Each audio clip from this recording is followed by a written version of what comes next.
আসসালামু আলাইকুম। টেক্সটাইল এক্সপ্লোরারে আপনাদের স্বাগতম। আজ আমি আলোচনা করব ব্লেন্ডেড ইয়ার্ন নিয়ে। ব্লেন্ডেড ইয়ার্ন হলো the combination of fiber from different type of material can give the resultant yarn certain characteristics which are unobtainable from single component, such as strength and aesthetic properties.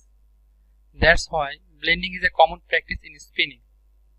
অর্থাৎ blending হলো দুই বা ততোধিক ভিন্ন প্রকৃতির ফাইবারের সংমিশ্রণে এমন ইয়ার্ন তৈরি করা যার বৈশিষ্ট্য একক কোনো ফাইবার থেকে পাওয়া যাবে না। ধরা যাক ন্যাচারাল ফাইবারের কথা। Natural fibre provide better comfort but poor in strength and high price. অর্থাৎ ন্যাচারাল ফাইবার থেকে তৈরিকৃত পোশাকে সাধারণত কমফোর্টনেসটা অনেক ভালো পাওয়া যায়, কিন্তু এর স্থায়িত্বটা অনেক কম এবং প্রাইসও অনেক বেশি। অন্যদিকে synthetic fibers have excellent durability but poor in providing comfort. অর্থাৎ সিনথেটিক ফাইবার থেকে তৈরিকৃত কাপড় সাধারণত ডিউরেবিলিটি অনেক বেশি পাওয়া যায়, অর্থাৎ স্থায়িত্ব কালটা অনেক বেশি পাওয়া যায়, কিন্তু কমফোর্টনেসটা অনেক কম থাকে। এখন যদি ন্যাচারাল ফাইবার এবং সিনথেটিক ফাইবার সংমিশ্রণে ইয়ার্ন তৈরি করা হয়, তাহলে উক্ত ইয়ার্নে ন্যাচারাল ফাইবার এবং সিনথেটিক ফাইবার দুইটার বৈশিষ্ট্য বিদ্যমান থাকবে। ন্যাচারাল ফাইবারের কমফোর্টনেসটাও পাওয়া যাবে, সিনথেটিক ফাইবারের ডিউরেবিলিটিও পাওয়া যাবে।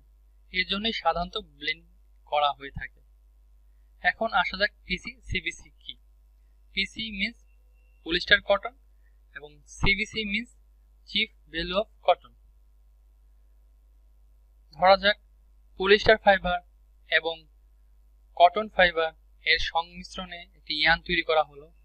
যদি উক্ত ইয়ার্নে পলিস্টার ফাইবারের পরিমাণ কটন ফাইবারের চেয়ে বেশি থাকে, তাহলে ওই ইয়ার্নকে বলা হবে পিসি ইয়ার্ন, অর্থাৎ percentage of polyester is higher than cotton.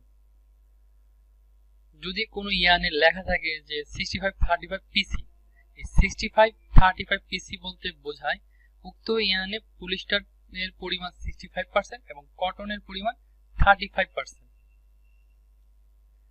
আবার যদি কটন ফাইবার এবং পলিস্টার ফাইবার সংমিশ্রণে আরেকটি ইয়ার্ন তৈরি করা হলো, উক্ত ইয়ার্নে যদি কটন ফাইবারের পরিমাণ পলিস্টার ফাইবারের চেয়ে বেশি থাকে, তাহলে তাকে বলা হবে সিবিসি yarn, percentage of cotton is higher than polyester. যদি কোনো ইয়ার্ন গায়ে লেখা থাকে 65-35 সিবিসি, তার মানে বোঝায় উক্ত ইয়ার্নে 65% আছে কটন এবং 35% আছে পলিস্টার। যদি কোনো ইয়ার্ন তৈরি করা হয় যে পলিস্টার ফাইবার এবং কটন ফাইবার দুটাই সমান পরিমাণে থাকে, তাহলে তাকে বলা হবে TC, percentage of cotton and polyester is same. আশা করি বুঝতে পেরেছেন। ধন্যবাদ।